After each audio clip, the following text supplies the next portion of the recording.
You commented, none of these have to do with an innovation in the religion. Yes, they do. Just because you say that they don't, doesn't mean that they don't, excuse me. They do. You just simply lack comprehension. You don't understand, right? So our religion is not based on your lack of understanding or your lack of comprehension.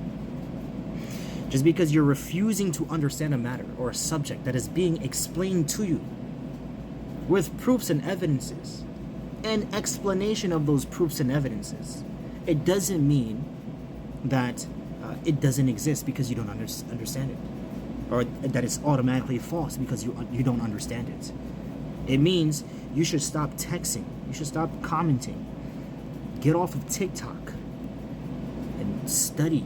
That's it. Alhamdulillah. You went further to say the first example has no relevance to the topic. Yes, it does. It does. Go back and watch it again, at least 5 times. That's what I do. If I don't understand something, I watch it 5 times. Or even if I think I understand, I watch it 5 times. Plus, sometimes I listen to it for the whole day. Sometimes multiple days. I'm really serious. The second example is not something new in the deen. How is it not something new in the deen? How is it not new in the deen when in the text it states that it's new in the deen? In the text, in the hadith, Abu Bakr as-Siddiq said, are you telling me to do something that the Prophet Muhammad did not do? And you're saying that it's not new. So you're saying that Abu Bakr as-Siddiq was wrong in saying that. Now he had no reason for the intelligence of the companions, especially Abu Bakr as-Siddiq. There's no reason why he said that. He just said it just to say it. That doesn't make any sense, bro. That does not make any sense, right? It doesn't make any sense because you lack comprehension. You do not understand. And you're too arrogant to admit that you don't understand. You're too arrogant. So you can't be, I can't do anything about that because you're arrogant. All I can do is respond to it and educate people who are humble. Alhamdulillah. The beginning of wisdom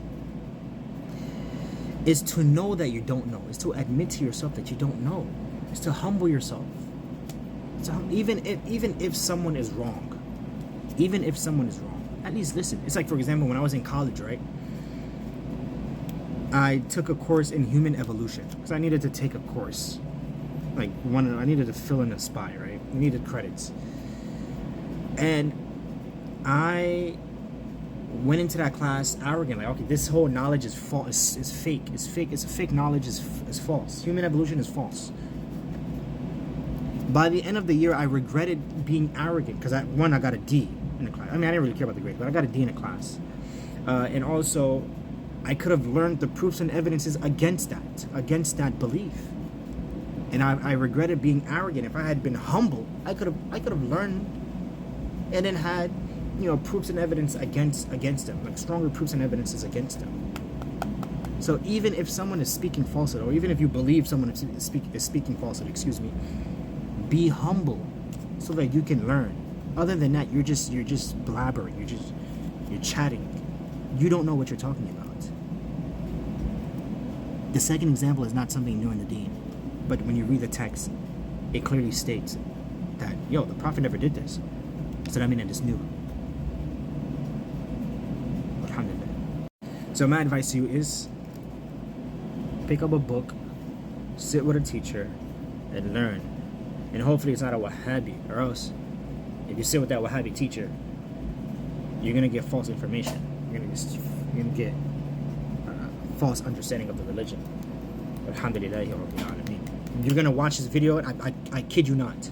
I kid you not. You're gonna watch this video and not understand a word that I just said, and you're gonna say some comment. Prove me wrong.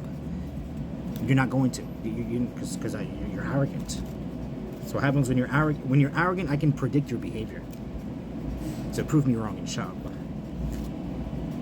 Can't wait to see. Alhamdulillah.